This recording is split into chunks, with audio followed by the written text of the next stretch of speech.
artistica siracusana promossa e allestita dall'Associazione Spazio Arte e Art Center di Angelo Cottoni, che si sta tenendo nella sala espositiva della provincia regionale di Siracusa in via Brenta.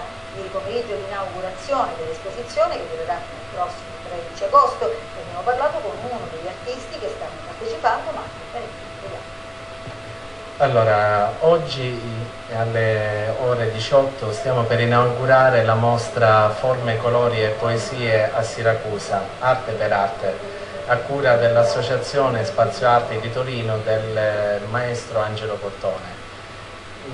Noi facciamo rassegne in tutta Italia. Fino al giorno 7 siamo stati ad Adrano, una grande rassegna di pittura, sculture, arte digitale e via discorrendo. Perché no, anche Siracusa merita tanto come cultura, come storia, e poi anche ricca di artisti. Io per esempio sono poeta, scrittore e attore teatrale. In questo momento, come potete vedere, stiamo allestendo una mostra e ci sono poeti e scultori da ogni parte d'Italia. La mostra resterà aperta dal giorno 8, cioè da oggi, fino al 13. Poi faremo noi una premiazione finale di tutti gli artisti di tutta Italia.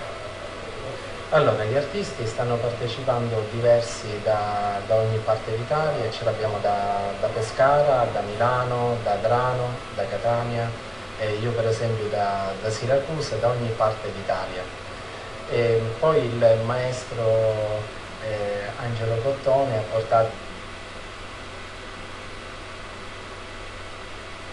anche diverse sculture sue raffiguranti appunto l'espressione di tutto. L'attenzione diamo appuntamento alle prossime